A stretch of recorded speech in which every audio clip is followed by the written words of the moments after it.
ये समझो ये कथा ही है धनुष यज्ञ। ये जनकपुर धाम बना है इस समय। हम लोग कहां बैठे हैं? धनुष यज्ञ में।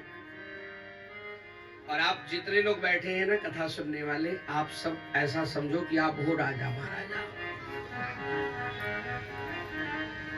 वो राजा चारों तरफ से आए थे ना, ऐसे आप भी चारों तरफ गली अपने अपने कॉलोनी से आप लोग राजा हैं। एक मिनट के लिए हमको समझो मैं जनक हूं और मैं आप लोगों को प्रण सुनाता हूं। हे राजा महाराज, जो धनुष तोड़ेगा वो यहां से सीता को अपने साथ ले जाएगा, सीता को पाएगा।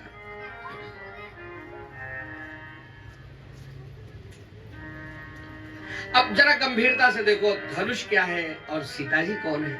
आप लोग भी कोशिश करिए। जो धनुष तोड़ेगा वो सीता को साथ में ले जाएगा। धनुष क्या है? हम लोगों के जीवन का जो अहंकार है वही धनुष है। अहंकार शिव बुद्धि यज मन शशि चित्त महान। जीवन का अहंकार धनुष है और सीता कौन है? भक्ति। सीता माता भक्ति है। जनक जी ने प्रण किया कि जो धनुष तोड़ेगा वो सीता को पाएगा। इसका अर्थ क्या है कि जो कथा सुनकर अपने जीवन के अहंकार रूपी धनुष को तोड़ देगा वही भक्ति रूपी सीता को अपने साथ लेकर अपने घर जाएगा। आप लोग भी कोशिश करिए कि हमारा अहंकार टूट जाए और हमें भक्ति मिल जाए। अब जरा गंभीरता से देखो, वहां कितने राजा आए थे धनुष तोड़ने? भूप सहस 10 एक ही 12। भूप सहस 10,000 राजा। और 10,000 का मतलब क्या है? अहंकार। 10,000 लिखोगे तो क्या लिखोगे? अंक 1 बाकी 0 0, यही तो होगा 10,000 में। अहंकारी लोग ऐसे ही होते हैं, अपने को हीरो बाकी सबको जीरो समझते हैं।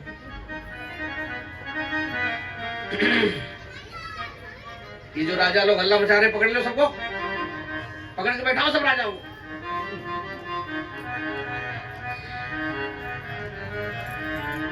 और हम लोग भी देखो ऐसे ही है तो हैं, अपने को हीरो बाकी सबको जीरो समझने वाले तो ये है। यही तो अहंकार है। किसी को धन का अहंकार, किसी को बल का।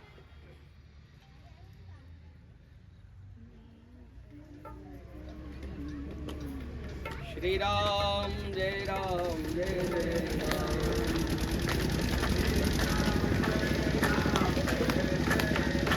श्री राम।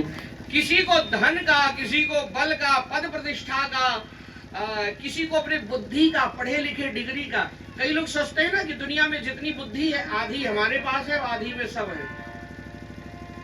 यही अहंकार खाए जा रहा है कि मेरे पास, मेरे बड़े बड़े नेता मंत्रियों के नंबर मिल जाए, थोड़ा संपर्क हो जाए, बड़े बड़े लोगों से संपर्क हो जाए, कई लोगों को यही अहंकार खा जाता है कि हमारा तो उनसे कांटेक्ट है, अरे वो मेरे रिलेशन में है, एक फोन करूंगा ऐसा करवा दूंगा, इसी में बेचारे टेढ़े होते जा रहे हैं। और एक बात ध्यान देना, जब तक मैं मेरा ये अहंकार नहीं टूटेगा भक्ति नहीं मिलने वाली है। हम सोचते हैं ना भक्ति का मतलब क्या है? सुबह चंदन लगा लिया, धूप बत्ती, यही भक्ति है?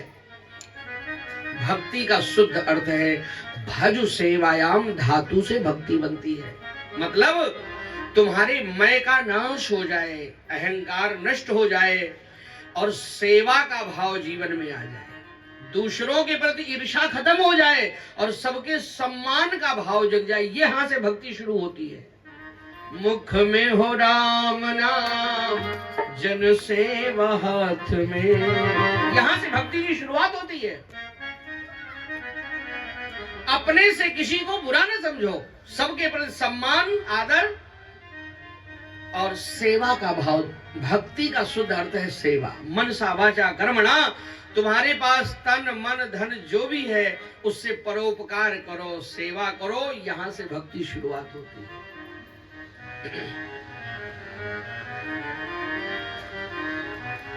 कई बार हम लोग मुख से बहुत कुछ कहते हैं पर करते नहीं हैं। जीवन में कर्मणा, जन सेवा हाथ में, यहां से भक्ति की शुरुआत किया जाए। और एक बात ध्यान देना, ये जो हमारे भीतर अहंकार है ना, ये अपने से तोड़ नहीं पाओगे। वहां इतने राजा थे, कोई नहीं तोड़ पाया। किसने तोड़ा? श्री राम ने तोड़ा। अच्छा एक बात सोचो, बड़े बड़े वीर बैठे थे, कोई नहीं तोड़ा, राम जी ने तोड़ा। इसके पीछे क्या राज है? एक राज है क्या?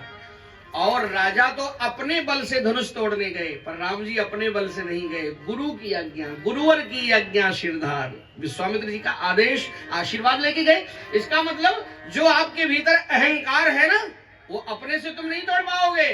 कबीरा मोह पिनाक यह बिनु गुरु टूटत नाही। जब तक तुम्हारे जीवन में कोई गुरु की कृपा नहीं, संत की कृपा नहीं होगी, तब तक ये तुम्हारे भीतर का अहंकार टूटने वाला नहीं है और भक्ति जीवन में आने वाली नहीं है।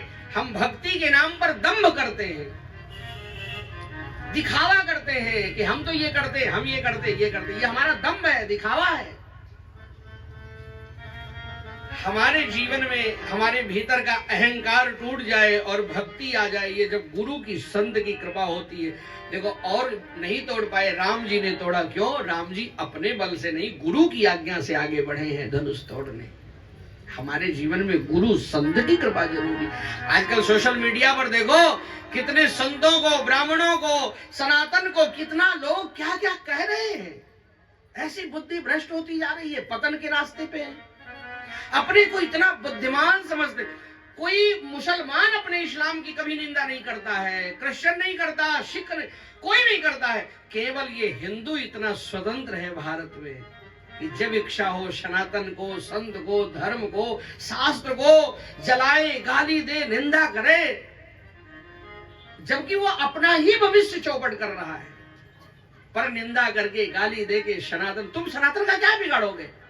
संत ब्राह्मण का क्या भी? पर देखो सोशल मीडिया, सबके हाथ में मोबाइल है, सब अपने को कितना माइंडेड समझ रहे हैं। सब केवल हिंदू है जो हिंदू धर्म की निंदा करता है। किसी मुसलमान को मुसलमान कभी इस्लाम मजहब की कभी निंदा करते सुना है आपने? नहीं सुना होगा। और इसलिए वो पतन के रास्ते पे है। तो हमारे भीतर का अहंकार टूट जाए और हमारे जीवन में भक्ति आ जाए। लेकिन कब? जब संत की कृपा हो। यही धनुष की कथा का मतलब है। धनुष है अहंकार और सीता माता है भक्ति। जब तक हमारे भीतर का अहंकार नहीं टूटेगा, तब तक भक्ति मिलने वाली नहीं है। भक्ति का शुद्ध अर्थ सेवा है। हमारे पास धन है तो धन से अधिक सेवा, तन है तो तन से, मन से जितना हो सके, मनसा वाचा कर्म। आपने जीवन में हिंदू को भीख मांगते देखा होगा, मुसलमान को भीख मांगते देखा होगा, कभी आपने किसी सरदार को नहीं देखा होगा भीख मांगते। कभी जीवन में, गरीब हो सकता है सरदार, पर कभी भीख मांगते नहीं देखा होगा। जहां रहते हैं सरदार लोग सब एक्टिव रहते हैं, चाहे बिजनेस में, कृषि में, या जहां भी रहे। गुरुद्वारा में कभी आप जाओ ना, आपके चप्पल जूता को रुमाल से पोंछ के देखो, कितने अच्छे से रखते हैं, सेवा करते हैं। लंगर चलाना, शरबत पिलाना, कभी कभी आप देखो कितना। कभी कभी गुरुद्वारा में भी जाना चाहिए। वो हमारे सनातन की एक बटालियन का नाम है। सिख धर्म अलग नहीं है सनातन से। गुरु नानक देव, तेग बहादुर, सब सनातन के लिए देखो सनातन के लिए ही हमेशा काम किए हैं। सिख धर्म की स्थापना सनातन की रक्षा के लिए ही हुई थी, अलग नहीं है वो। और हमारे यहाँ कोई मंदिर में जाओ तो आपके जूता चप्पल को रुमाल से नहीं पोंछेंगे, थोड़ा नया हो, ऐसी सेवा करेंगे कि समस्या खत्म हो जाए। हमारे यहाँ बड़ी अच्छी सेवा है। ये नहीं सोचते हैं कि ये दर्शन के बाद घर जाएगा तो रास्ते